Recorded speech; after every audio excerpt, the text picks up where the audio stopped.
Like, and I feel like stand in front of your videographer every now and then. He does, and listen, my guy Skyler, he's cool about it. I had to kind of show him in the beginning because like there were some videos like somebody would come standing in front of him, and like I told Scott, we're not being assholes, we're not being dickheads. If my car is up there getting filmed, you have all right to be able to tell anybody to get out of your way. And I tell my guys that whenever you're up there with somebody else's car, if they get in your way, don't say nothing. And they don't. I said, do not say nothing. You need to move, relocate so you can get your shot if you want to get that shot. Yep. But with my car, I said, I don't care who is there. You go ahead and get them out of the way. And my crew, they do that. There's times I'll be inside the car and I'll see Big Daddy Brian or Slinky. He will literally move somebody so we can, because I need the shot for one, for my stuff, two, for whenever we go back to see what the car did going down the track. And I can't stand it when fucking somebody just stands right in front of the car. We were at World Cup one year, big ass event. There's so many people on the starting line that have media, and this guy is live feeding, and he probably knows who he is. I've talked to him now since, but we were like the new guys kind of at that deal. And he was live feeding, and I stepped in front of him to film my video, and you can hear him on his own live feed go, oh, well, I guess I won't film this effing car. Stupid thing anyways, doesn't have any body panels, and starts cursing it up a storm. Wow. And turns away and walks away from Leroy. And I was just like, whatever, dude. Like, I'm trying to film this car. You know that. Like, don't act like... People try to get on like a little high horse, and I don't know.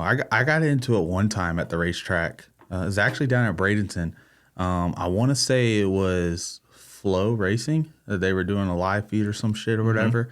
And the guy was right behind me, and I was videoing one of our cars we were tuning on. Like, I was sitting there videoing, and he just got all pissed off. You need to get the fuck out the way, blah, blah, blah.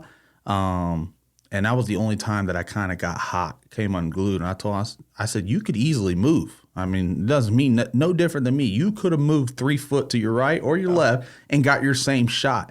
Instead, he was just trying to be an asshole about it. But that's, I don't know. I tell people all the time, and even like there's a lot of people that get up on the starting line. My people go up on the starting line whenever I'm racing, and then they turn around and walk away. Very rarely will you see us actually just sitting up there. And if we are, then it's for a couple pairs, probably the faster guys that we're watching just to see what they're doing going down the track, and then we leave. But and like at a test session, you'll be standing up there. Yeah. Like, then it doesn't really matter. So I don't know. That plays a big factor because you do get some people that try to get on that high horse, and at the end of the day, we're all there to help each other grow. I tell people all the time, there's enough out there that everybody can make it, but you just got to be able to work together. And you're a bigger guy, so if somebody's going to stop, like kind of get in your way a little bit, like this guy that I'm talking about, I think he was like 5'4". Yeah, like he wasn't a big guy, and I was like standing kind of in front of him, and I think how... But he could easily. I mean, but that's another thing. You were up there with Garrett. I mean, it wasn't like you were just up there with some random car. Like you had actually a purpose of being there, and that's where people don't understand that. And for those, I just whatever, go do your thing. You can be mad all you want. It don't matter to me. And like I said, like I've talked to the guy since, and I never brought it up, mostly because I don't care enough. I don't hold anything like that. I just like. Let things roll off my back. The guy was probably up there for 8 hours live feeding. Dude. He was probably all pissed off, frustrated in the cold. And so that's where this double-edged sword comes back into play, because there is sometimes that I do get a little ticked off about, and this is where I'll give Garrett his props. Shout out to Cletus. He owns his own facility. He owns Freedom Factory. He can film whenever he wants, and he can drop the videos whenever he wants. The people that come out it's gotten a lot more common now.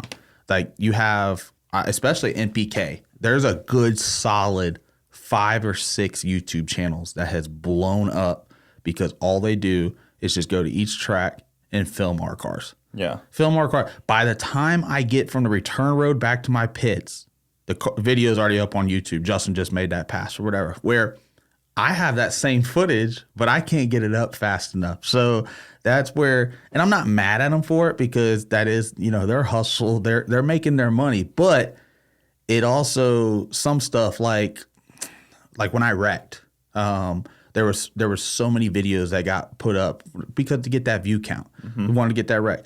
There was one guy that literally, shout out Scott Taylor, him and his guy, they sent me the video and they're like, hey, listen, we got the video, but if you want to post it, you can post it. We're not going to post it, blah, blah, blah. And I respect them for that. But dude, within 2 minutes after the video was on YouTube, and overnight it had 100,000 views. And so that's where it does come in that everybody nowadays is a photographer or a videographer, and they got a media pass. Yeah.